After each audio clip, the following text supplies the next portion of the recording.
Bismillahir Rahmanir Rahim. Nahmaduhu wa nusalli ala Rasulihil Kareem. So he's mentioned two different places. A very interesting regarding Ilm Kalam. So what's Ilm Kalam? When you have Aqidah, so the simple, you have ithbat, like bayan of the Aqidah. So for that is the Quran is enough, the Sunnah is enough. قُلْ هُوَ اللَّهُ أَحَدٌ اللَّهُ الصَّمَدُ سُبْحَانَ اللَّهِ الْأَحَدُ He's Samad, lam yalid wa lam yulad. Yes, and all of those things are explained very clearly in the Quran. There's no need for any explanation. Just understand what the Quran is saying, the tafsir of Sahaba, that's fine.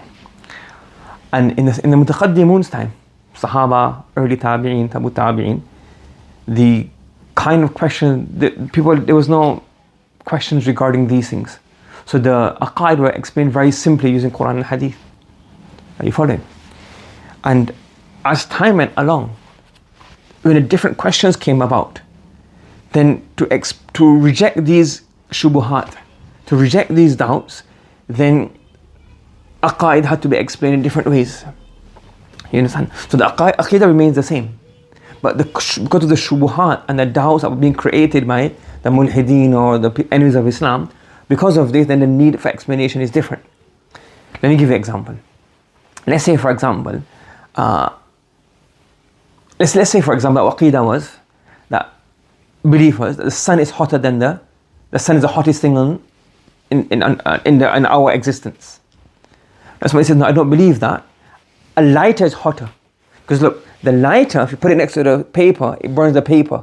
Sun doesn't burn the paper. Now, it's very obvious to us, isn't it? But you have to explain, you have to start saying, well, why is this? You have to explain the reason.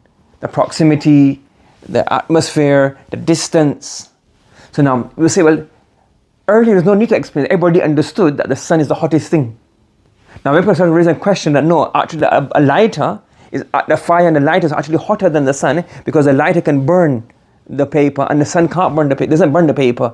Now you have to start explaining this obvious thing in a way to refute that question. Do you understand? So the reason that the aqaid are explained in the books, some books, not as the way, or more complex and more complicated than the way the Sahaba and Tabi'un and Tabu Tabi'in discuss it, is because of the shubahat that occurred. That's why later he mentioned another story. He says that there was one sheikh, and he was in a gathering, in a munadhara, was having a gathering. Now, in this gathering, he allowed the other people to speak first and raise their questions. And thereafter he gave the answer. So one of the students said, if you had to explain all of this first, there was no need for them to raise their questions. He said very important. He goes up, he says that until they did not raise their questions, I did not find it appropriate to try to explain aqidah using all of these extra terms. Now they raise the question. Now to refute their objections, or to calm them, or to give them solace, or to give them confidence that no, the aqaid are right, now the need came up to now explain the aqidah using these terms, these methodologies, etc. So primarily, we explain the aqaid as the Salaf and as the Sahaba, Tabi'un, Tabu Tabi'un explained them. Only when these shubuhat and these doubts rose, then what happened? Then we went and we changed our, not changed, but we then adopted to explain it so we can remove those shubuhat.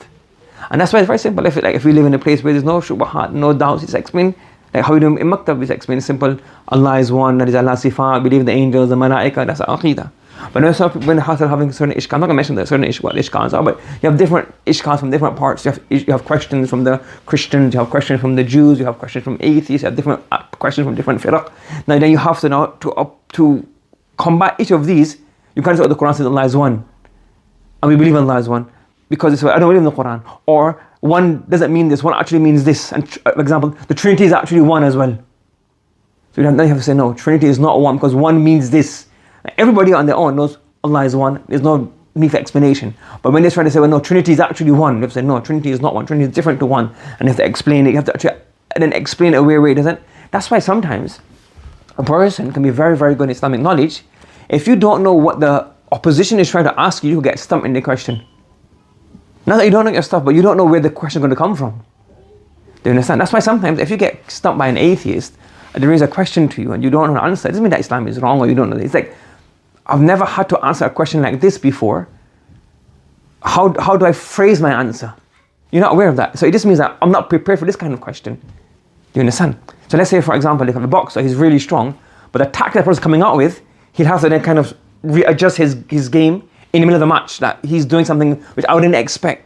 He's stronger, he's much more capable, he can knock him out, but he has to readjust a bit to figure out what's going on.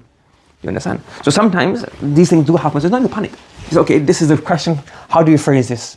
How do you tackle this? So all these questions are answered. So do you understand why when you ta'lim Islam and when you do basic books of Islamic dogma, very simple, Quran, Hadith. And you have other books that we study more complex. It's not only simply there to explain the aqidah, to do ithbat of the aqidah, is to do dafa, and to remove the shak and the shubahat of the mulhideen and the people who have shak. Fahimta?